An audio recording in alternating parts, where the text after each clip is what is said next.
Bom dia, graça e paz.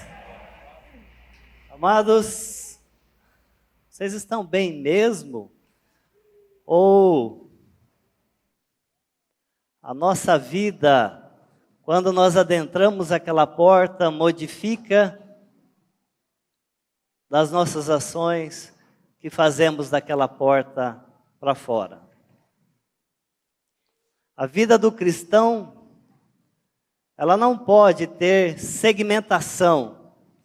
A vida do cristão, ela é única, sustentada pelo nosso Senhor e Salvador Jesus Cristo. Estou falando com a igreja do Senhor. Estou falando com os filhos de Deus. Aquele que ainda não tem essa certeza, com certeza hoje o Espírito Santo está à disposição e vai falar ao seu coração pela misericórdia do Senhor Jesus Cristo.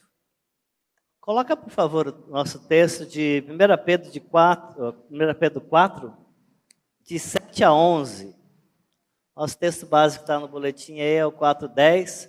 Nós vamos ler 1 Pedro 4, de 7 a 11, para que a gente possa ter um vislumbre maior do que Pedro está nos falando aqui nessa passagem. Ora, o fim de todas as coisas está próximo. Vocês estão ouvindo alguma coisa sobre isso? O fim de todas as coisas está próximo.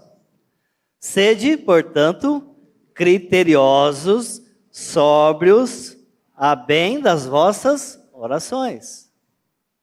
Acima de tudo, porém, tende amor intenso, pode ler comigo, uns para com outros, porque o amor cobre multidão de pecados. Sede mutuamente hospitaleiros, sem murmuração. Servi uns aos outros, cada um conforme o dom que recebeu, como bons dispenseiros da multiforme graça de Deus. Se alguém fala, fala de acordo com os oráculos de Deus. Se alguém serve, faça-o na força que Deus supre, para que em todas as coisas seja Deus glorificado por meio de Jesus Cristo, a quem pertence a glória, o domínio pelos séculos dos séculos. Amém. A igreja crê nisso? Os versículos seguintes dessa passagem de Pedro, 12 em diante, Pedro continua a nos mostrar a responsabilidade do cristão. Convido a você a analisar com mais calma depois essa carta, essa passagem. Mas quando pensamos em servir uns aos outros, podemos pensar também em relacionamento, no testemunho de vida cristã? Ou quando você pensa em servir, a gente se remete a dar um pedaço de pão, ou servir a ceia, ou alguma coisa nesse sentido. A palavra servir significa ajudar os que necessitam de auxílio. O servir cristão nasce do amor genuíno e do amor e interesse por aqueles que o Senhor nos dá a oportunidade de ajudar, assim como nos orienta para fazê-lo. O amor é um dom de Deus. Qual é o dom que eu e você recebemos? Qual o dom que nós recebemos? Você tem ciência disso? Ele está enterrado? Ou a graça de Deus está agindo em nós? Estamos reagindo como um mendigo que achou o pão, achou não, foi nos mostrado o pão, e está falando ao outro mendigo aonde encontrar? Ou estamos enfiando a cabeça no buraco e falando, eu estou bem, os demais não me interessam. Que igreja nós estamos vivendo hoje?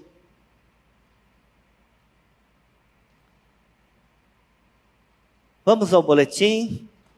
Esse estudo é a continuação do estudo que nós já fizemos aqui sobre o chamado de cada cristão, e hoje,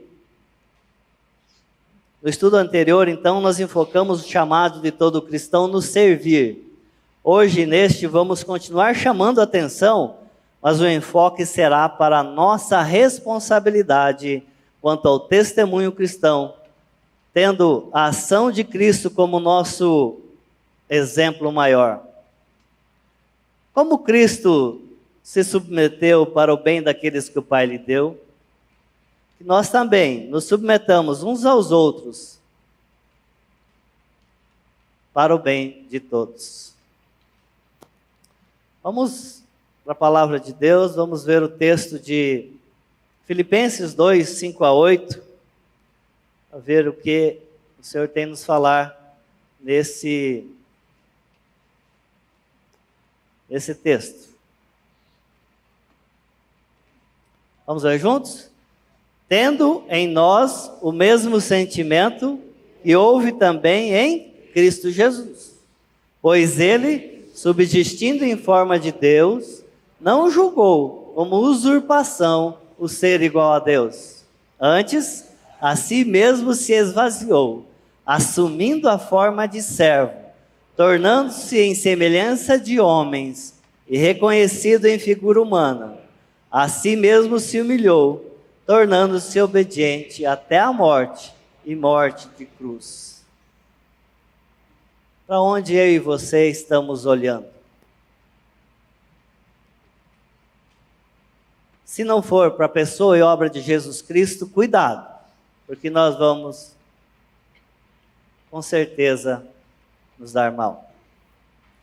Essa identificação, continuando o boletim, essa identificação de Cristo foi necessária, conformando-se ao homem finito, com a raça humana, para que ele recebesse a condenação do pecado, a morte, que era minha, que era sua.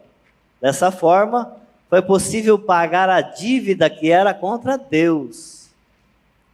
Esse é o maior exemplo que podemos ter de submissão a um chamado, consequentemente ao testemunho. Cristo é o modelo a ser seguido. O esvaziamento de Cristo foi tão real quanto sua eficácia. Morte para a redenção daqueles que o Pai lhe deu. Como vimos até aqui, o exemplo e a ação é do único que podia fazê-lo. É Cristo Jesus. Ninguém mais, sendo o que era, se sentiu usurpado do seu poder. Ninguém mais podia se esvaziar assumindo a forma de servo, semelhante ao homem. Ninguém mais podia se humilhar tanto, sendo obediente e obediente até a morte. Isso não é uma produção pelos nossos esforços, isso não é uma produção minha, não é uma produção sua. Ninguém mais podia fazê-lo a não ser o Cristo. Seguindo o boletim, podemos ver também outros irmãos do passado que precisamos olhar com atenção e também meditarmos na vida deles, no testemunho deles. No boletim, o apóstolo Paulo, seguindo esse exemplo de chamamento, de sua vocação apostólica, ele demonstra isso quando escreve em Filipenses 3:8. Vamos ler juntos? Sim, deveras considero tudo como por causa da sublimidade do conhecimento de Cristo Jesus, o meu Senhor, por amor do qual perdi todas as coisas e as considero como um refúgio para ganhar a Cristo. Se você fosse chamado hoje para largar tudo, e seguir a Cristo? Qual seria a minha e a sua resposta? Continuando o boletim, Paulo renunciou a tudo em favor e amor pela pregação do Evangelho, consequentemente ao próximo. Ele, de livre vontade, vontade essa conquistada pelo Senhor, ele abriu mão até da sua liberdade para anunciar o Cristo Salvador aos homens perdidos. Ele abriu mão até da sua liberdade. Hoje nós não temos muita noção do que seja isso. Temos uma pitada de algumas coisas acontecendo, porque o fim está próximo. Continuando o boletim, Paulo, ao chegar a uma cidade, procurava imediatamente uma sinagoga, pois ele desejava que os judeus, assim como ele, recebessem o evangelho completo. O judaísmo produzia uma educação religiosa formando seitas e partidos, com palavras de homens sem vida. Entretanto, o evangelho confronta o homem. Esse confronto leva ao arrependimento ou definitivamente a seu fim, ou seja, a perdição eterna. Por esse motivo, Paulo e seus seguidores eram comumente expulsos das sinagogas. Mesmo assim, como o chamado eficaz do Espírito Santo é acolhido pelos eleitos, temos o exemplo dos irmãos que receberam o Evangelho na cidade de Filipos. Essa foi a primeira cidade na Europa e a porta de entrada para o verdadeiro Evangelho chegar aos gentios, chegar até nós. Outro exemplo da ação do Espírito Santo por meio de Paulo ocorreu em Colossos. Os primeiros cristãos foram exortados a viverem de forma exemplar e sábia em relação àqueles que estavam fora da comunidade cristã.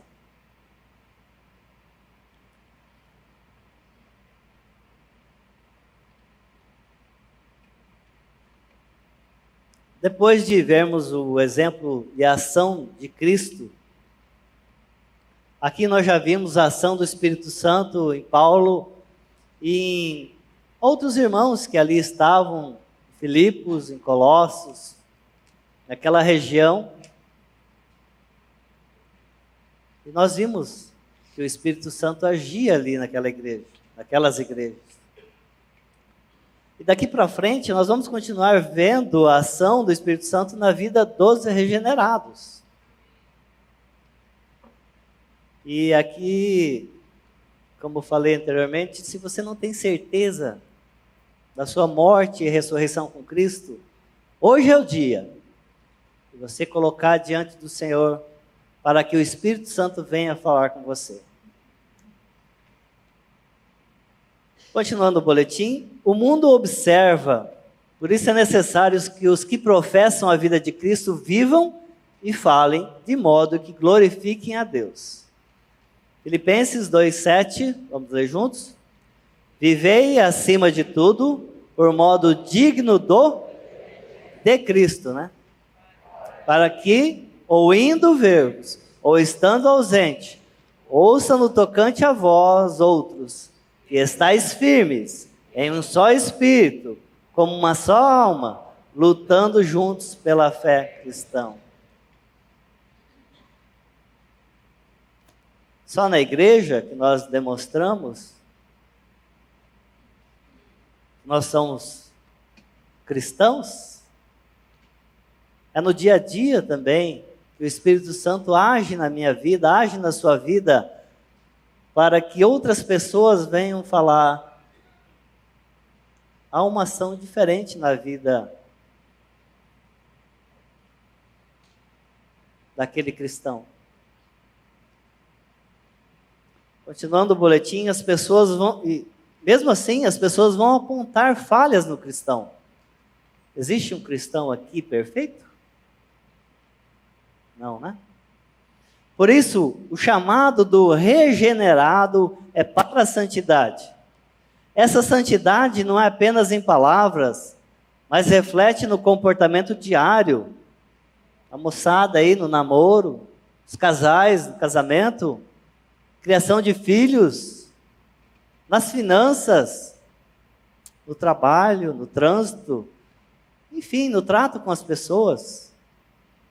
Como tem sido o seu trato com as pessoas quando você está sozinho? Você é daqueles que chega e dá aquela carteirada assim, ó? Todo mundo sabe o que é carteirada?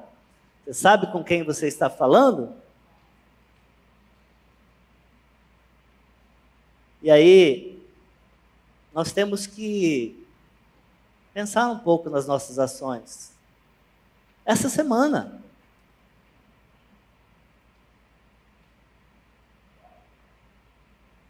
para a segurança e organização aqui de todos, do templo, enfim, das coisas, hoje nós estamos em tempos difíceis, foi colocado algumas regras de identificação de algumas pessoas que se achegam aqui à igreja.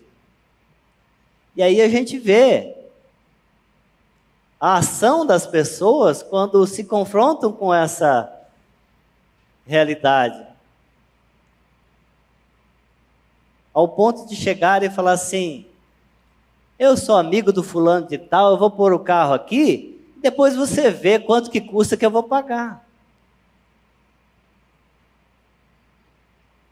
Para, né, gente? Vamos parar com essa brincadeira de ser cristão desse jeito. Certo?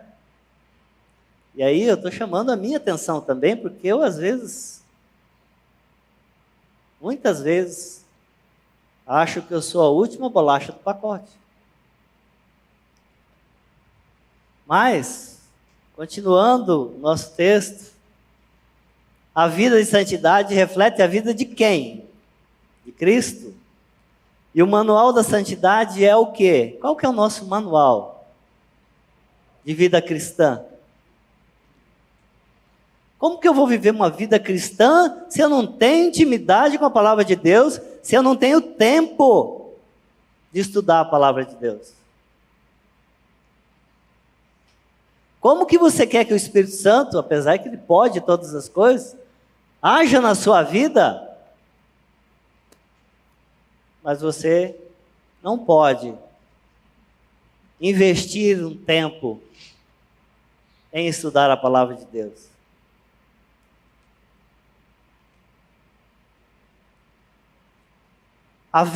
Continuando o boletim, havendo um grande abismo entre o que eu professo e o que eu vivo ou o que vivemos, entre o que dizemos e o que fazemos, entre a nossa profissão de fé e a nossa prática de vida, entre o cristianismo teórico e o cristianismo prático, então essa falta de consistência e coerência dá à luz a uma religião esquizofrênica e farisaica. Se nós não levarmos a sério aquilo que nós temos ouvido pela palavra, aquilo que nós temos professado e aquilo que nós agimos, esquizofrenia é a marca, ou é marcada por surtos em que o mundo real acaba sendo substituído por delírios e alucinações. E tem muita gente vivendo em delírios e alucinações por aí e dizendo que é cristão. Cuidado. Farisaísmo é uma doutrina ou prática dos fariseus, era um grupo religioso, é um grupo religioso judaico que se distinguia, ou que se distingue pela estrita obediência da lei de Moisés. Só que nos evangelhos eles foram acusados de hipocrisia. Deus levantou pessoas, profetas, homens, para chamar a atenção daquele povo. Quem tem ouvidos para ouvir, ouça.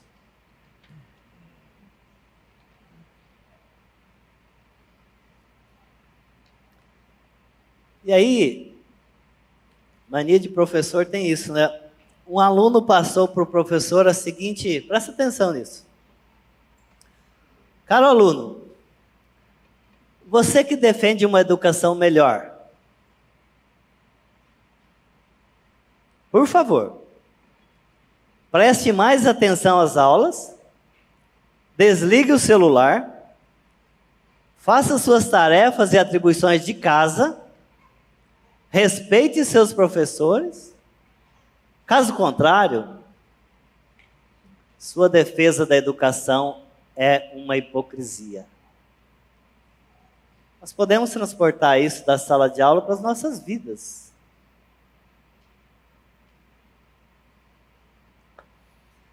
Voltando ao boletim. Ressaltamos, outra vez,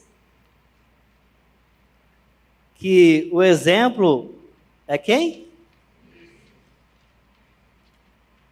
Que foi perseverante em meio às provações. Vamos ler o texto de Hebreus 12, de 1 a 3.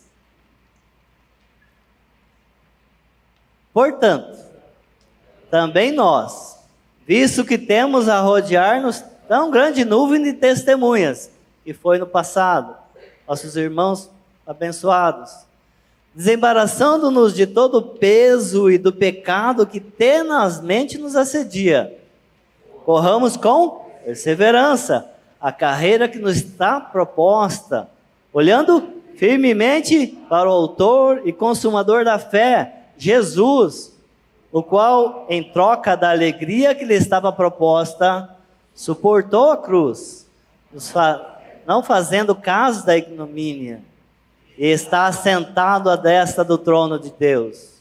Considerai, pois, atentamente, aquele que suportou tamanha oposição dos pecadores contra si mesmo, para que não vos fatigueis, desmaiando em vossa alma. Você está olhando para mim? Está olhando para você? Cuidado. Continuando o boletim, no início desse texto, o escritor aos Hebreus nos traz a lembrança de inúmeros testemunhos que foram exemplo para nós. Mas também nos apresenta uma figura muito popular na Grécia Antiga e de Roma, dos Césares, que é o atletismo. Os cristãos estão em um estádio repleto de testemunhas, e por isso mesmo devem olhar firmemente para o Senhor, o Salvador, o autor da fé. Caso contrário, sucumbirão pelas pressões deste mundo caído. Você tem recebido pressão desse mundo, meu amado? Ou para o mundo, você é mais um?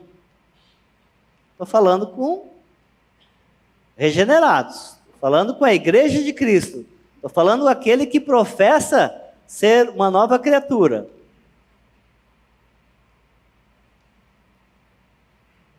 Continuando o boletim, Cristo cumpriu o seu ofício, com o objetivo de obter a salvação do seu povo.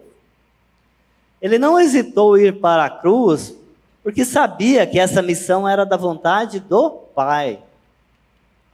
1 Pedro 1,20 nos fala que ele foi conhecido com efeito antes da fundação do mundo, porém manifestado nos fins dos tempos, por amor de vós. E hoje ele reina à destra de Deus e continua a interceder por nós, que fomos transformados em seus discípulos. Você tem essa consciência? Você foi chamado e transformado para ser discípulo de Jesus Cristo? Os discípulos que andaram com Jesus tiveram o privilégio de receber dele tanto o chamamento ao serviço e ao testemunho, como o poder para exercê-lo. Esses ensinamentos eram e são possíveis de serem praticados ainda hoje, desde que estejamos totalmente submetidos à vontade do Senhor e dela dependemos. Muitas vezes eu quis convencer pessoas de que ela estava errado, que ela estava no caminho errado, Mas eu não tinha dependência de Jesus Cristo. Eu não tinha o Espírito Santo para mostrar àquela pessoa que não era eu, mas a Trindade Santa que agia. Nós temos sim, é que pregar o Evangelho, a tempo ou fora de tempo. E Lucas 5,10, a parte B, fala assim: não temas, doravante serás pescador de homens. E agora? Cristo está aqui, falando com você, só você e Ele. E Ele fala para você assim: você agora não temas, porque você vai ser pescador de homens. O que eu e você vamos responder? Não, Senhor, peraí. Meu argumento é bom. Eu ainda preciso fazer isso. Eu preciso fazer aquilo. Eu preciso fazer aquele outro. Será que a nossa resposta seria a mesma lá de trás? Ou seria diferente? Seria a mesma daquelas pessoas que tiveram essa oportunidade e deixaram que o Espírito Santo agisse na vida delas? Eu e você precisamos estar muito seguros da vontade de Deus nas nossas vidas. Quando não estamos seguros, é porque o meu e o seu relacionamento com Ele está pífio. Como está o seu relacionamento com Deus? Com a palavra?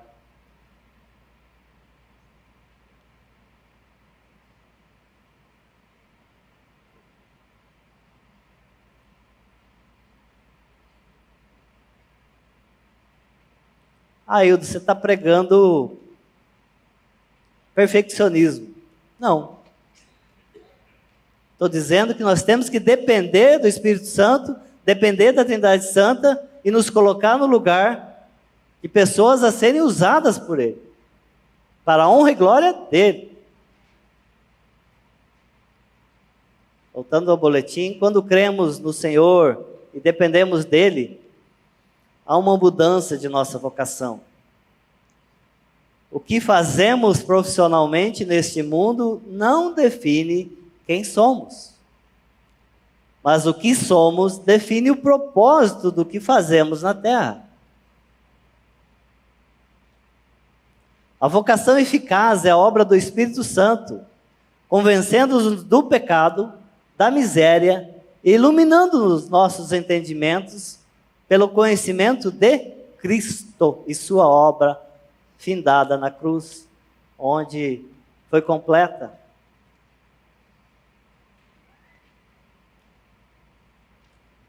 Aonde eu e você estamos nos firmando? Com isso, a sabedoria e a glória de Cristo poderão ser vistas por todos. Não precisamos colocar uma melancia no pescoço, subir na torre e falar: não precisamos, porque a vida de Cristo, ela flui.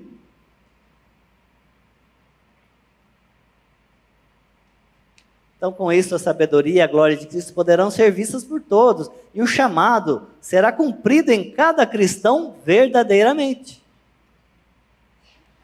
Vamos ver Efésios 1,17?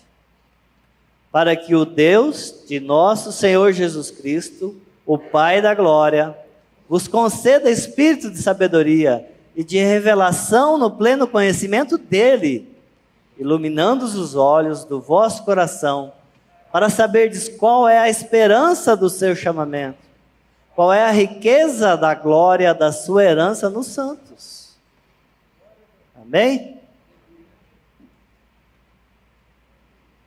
Quem eu e você estamos conhecendo e do que nós estamos nos alimentando?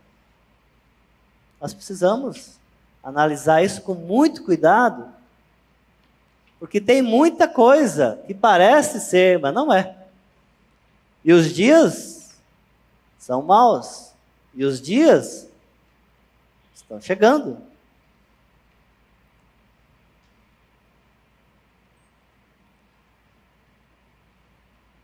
E agora? Palavra pesada de Charles Spurgeon. Preste muita atenção nisso. Ele é conhecido como o príncipe dos pregadores. Ele conta que um pastor pregava tão bem e vivia tão mal, que uma vez no púlpito, todos diziam que dali ele nunca deveria sair. Mas quando descia do púlpito, quando passava da porta da igreja, às vezes nem passava da porta da igreja, todos diziam que dali ele nunca deveria.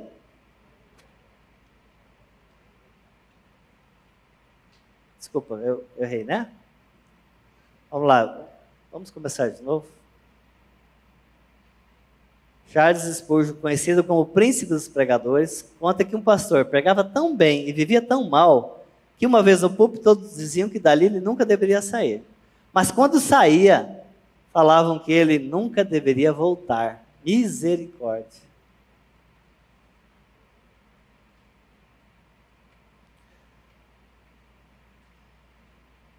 Talvez,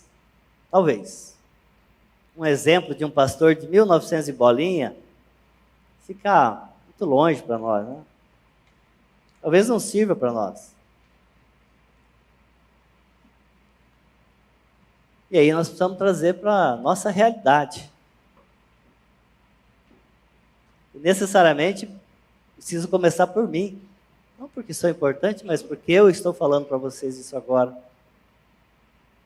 Será que eu estou vivendo aquilo que eu professo?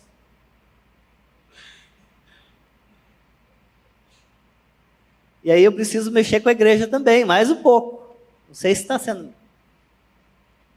mas preciso mexer mais um pouco. E aí não se assustem, gente, porque vimos ali até querendo levantar, mas não se assuste, porque eu não vou apontar ninguém. Eu lembrei até de a minha base escolar sempre foi muito fraca.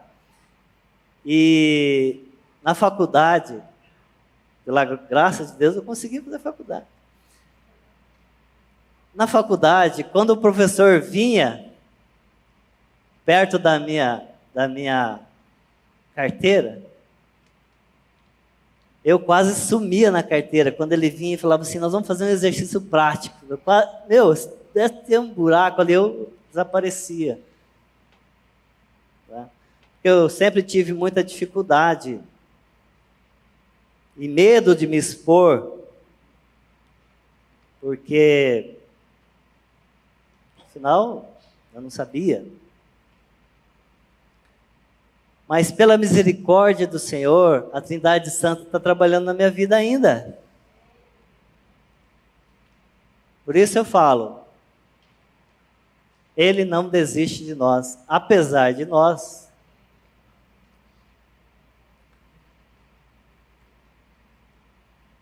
Vamos fazer um dever de casa, então. E, como eu falei, necessariamente vou falar um testemunho. Talvez possa ajudar você, não sei. Eu trabalhei 30 e poucos anos numa instituição onde eu viajava muito. Conheci vários lugares, muitas conferências, ficando em hotéis, ficando em lugares tops. E aí, nesses lugares, maioria de homens, tinha mulheres também. Mulheres que às vezes eram pior que os homens. Mas o que acontecia? Acontecia que terminava a conferência, já havia um grupinho assim, esquematizando o que nós vamos fazer, para onde nós vamos. E aí, a noite era pequena. E eu ainda, crescendo na fé, tive muita dificuldade Muitas vezes vontade de ir com eles. Mas pela graça de Deus.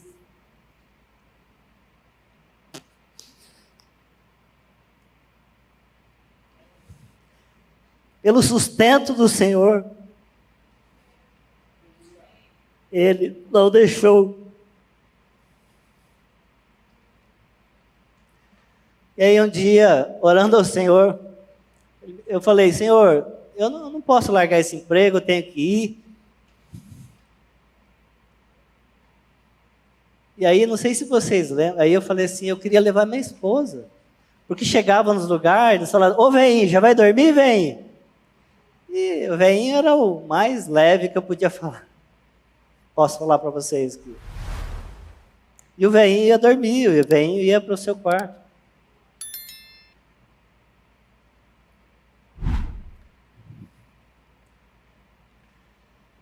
E conversando com a minha esposa, perdão, gente. Conversando com a minha esposa um dia, eu falei, Shirley, eu quero que você vá comigo nessas viagens, mas eu não tenho condições de pagar. Não tenho condições de pagar. A empresa pagava a minha, eram hotéis caros, Brasília, São Paulo, Curitiba, Manaus, Porto Alegre, hotéis caros. E aí, vendo na internet, eu recebi fazer propaganda aqui, que me foi muito útil isso, Mastercard, aquele programa Surpreenda, não sei se alguém já viu. Hoje não tem mais de viagem, são coisas muito pequenas agora, mas antigamente, você comprava uma passagem e hotel e ganhava outro. Você ganhava passagem e ganhava hotel, uma outra pessoa. E o Senhor me concedeu isso. A partir daí eu pude levar minha esposa. Porque, com certeza, se eu ficasse sozinho, talvez, na minha fraqueza, eu poderia ter caído. Então, o Senhor providenciou o sustento nessa situação. Qual a situação que você está? Você está dependendo só de você? Com isso, gente, quero dizer que a nossa dependência, se não for total no Senhor Jesus, não dá. Agora, Lene Fonseca Paranaguá, Maurício Torres, Márcio Mizobuti, Bruno, Marquinhos, Eric, esse pessoal que prega a nossa comunidade. Vocês estão vivendo o que vocês estão professando?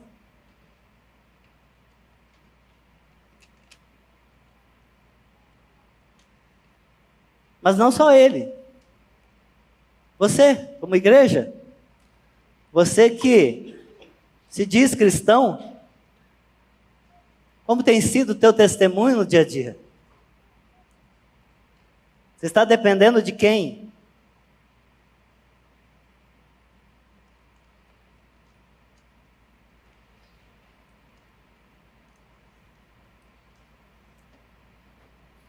Você que está em casa também. Não pense porque nós estamos longe de você, que a Trindade Santa não está aí com você. Nós queremos enganar quem? Você pode me enganar os pastores, pode me enganar o irmão. É muito fácil me enganar. Eu sou muito enganável. Existe essa palavra.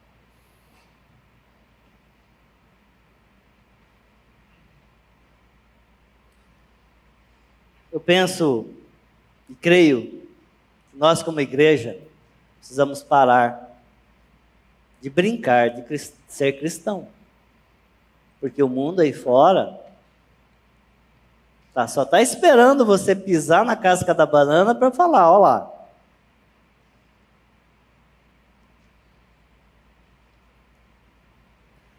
Por favor, meu amado, coloca o texto de Tiago 1, 19 a 25. Não está aí no boletim?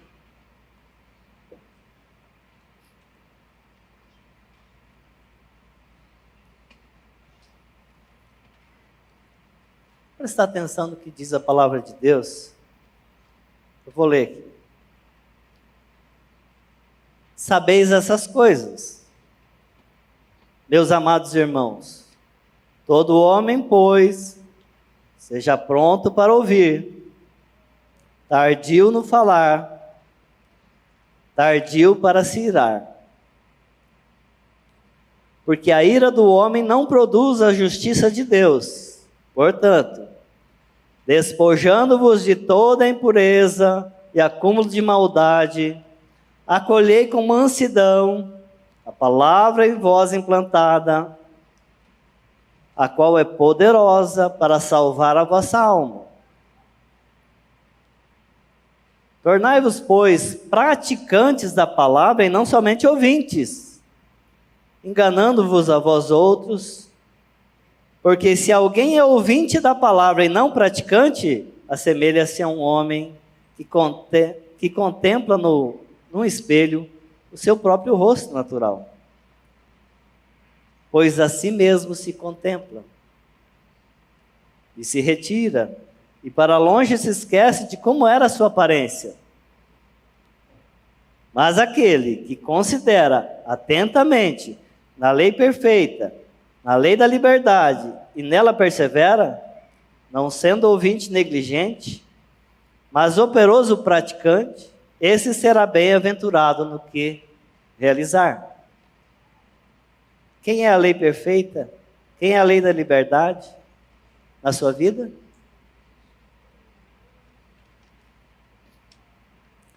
Nós precisamos analisar esse texto, não vai dar tempo, mas só duas questões aqui. No começo, e não somente no final, onde diz que nós seremos bem-aventurados no que realizar. Sabes essas coisas? Isso nos lembra uma sequência muito importante relatada em Isaías 43:10. Por favor, meu amado, coloca aí a parte A. Uma sequência fundamental. E diz assim: vós sois as minhas testemunhas, diz o Senhor, o meu servo, a quem escolhi, para que saibais e me creais e entendais que sou eu mesmo. Essa sequência é importante, meus amados. Saibais, creais e entendais. Estava conversando com um jovem, e ele falava assim para mim: eu não entendo isso, eu quero entender isso. Ele falou: você está no foco errado, você está querendo ir para o final da fila, você está querendo sentar na janelinha, como é que é a história? Chegou agora e quer sentar na janelinha. Não. Hildo, mas eu não sei. Eu não sei por quê. Por que eu não sei? E falta o quê? Falta conhecimento da palavra. Tendo a palavra, o Espírito Santo vai agir para que você creia. E crendo, você vai se arrepender. E arrependendo-se, o próprio Espírito levará você a reagir. Presta atenção nessa sequência, gente. E reagindo, você vai testemunhar para a honra e glória do nosso Senhor e Salvador Jesus Cristo. Seguindo o boletim, a Bíblia é muito clara quando nos diz que o nosso problema central, a razão básica de fazermos o que fazemos é o pecado. É muita gente dando outros nomes para isso. A Escritura define o pecado como uma condição que resulta em comportamento. Pelo fato de o pecado estar entranhado em minha natureza, ele é inevitável. Essa natureza guiará minhas decisões. Ela altera meus valores, ela dirige minha esperança e meus sonhos. Meu amado, nós estamos cientes, nós somos concebidos em pecado. E o que vamos produzir é pecado. Seguindo o boletim, mas graças a Deus e pela misericórdia dele, por outro lado, a própria Bíblia nos traz a verdadeira esperança e libertação. A palavra nos mostra que a esperança somente encontramos em uma pessoa. Jesus Cristo glorificado pelo Pai, assentado à destra de Deus, porque a sua obra foi consumada e ele está disponível a todo aquele que nele crê. Que obra foi essa? Sua morte e ressurreição na cruz, nos atraindo a morrer nele.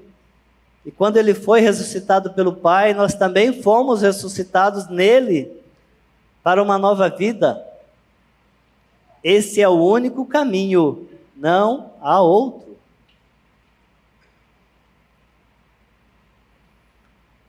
Seguindo o boletim, tem a paráfrase da Bíblia, a mensagem. Estamos chegando ao final, gente. Em Gálatas 2, 19 e 20, fala assim: tentei guardar regras e me esforçar para agradar a Deus, mas isso não funcionou. Então desisti de ser um homem da lei para me tornar um homem de Deus. Se fosse eu traduzindo, que é uma paráfrase, se fosse eu escrevendo, eu colocaria: desisti de ser um homem Fui levado a desistir de ser um homem da lei, porque fui tornado um homem de Deus. A vida de Cristo me mostrou como fazer isso e me deu capacidade de viver assim. Eu me identifico totalmente com Ele, de fato. Fui crucificado com Cristo, meu ego não ocupa mais o primeiro lugar. Pouco me importa parecer justo ou ter um bom conceito entre vocês. Não estou mais tentando impressionar Deus. Agora Cristo vive em mim. A vida que vivo não é minha, mas é vivida pela fé no Filho de Deus, a quem me amou e se entregou por mim. E eu não volto atrás. Por quê? Por que eu não volto atrás? Porque é Ele que me sustenta. Esse viver que tenho na carne não significa viver no pecado ou na carnalidade. Significa que as ações do cristão dia a dia são impulsionados pela graça do nosso Deus, pela vida de Cristo, vivendo pela fé, sendo levado a servir e testemunhar onde Ele queira, impulsionado pelo seu amor, com contentamento, alegria no coração e prazer de glorificar o seu Salvador e Senhor Jesus Cristo. Aleluia! Amados, para encerrar, eu tive o privilégio de participar ontem do grupo dos Arautos, um estudo que nós estamos fazendo da Confissão de Fé Batista de Londres, de 1689, e eu fui privilegiado de ter o texto ontem, por isso eu vou compartilhar com vocês uma questão aqui, para que fique bem claro que isso é produzido pelo Espírito Santo, pela Trindade Santa, e não por mim nem por você. A aptidão para as boas obras não advém dos próprios crentes, de modo algum. Essa aptidão provém do Espírito de Cristo. E para que os crentes possam desempenhar as boas obras, é necessário uma influência contínua do mesmo Espírito Santo. Além das graças já recebidas, para neles realizar tanto o querer como o efetuar, segundo a boa vontade de Deus. Isso, porém, não significa que devamos tornar-se negligentes, como se não tivéssemos a obrigação de cumprir um dever, senão quando especialmente movidos pelo Espírito Santo. Pelo contrário, os cristãos devem ser diligentes e desenvolver a graça de Deus que neles há. Amém. E nós estejamos coração aberto, sem medo, porque Ele faz quando lhe apraz. Que essa igreja, que eu e você sejamos usados para glorificar o nome de Jesus Cristo, nosso Salvador, e usados também para edificar a igreja e os irmãos. Amém? Pai, a obra é sua, nós não temos capacidade. Dependemos, Pai, do teu agir, do teu Espírito. No nome santo de Jesus. Amém.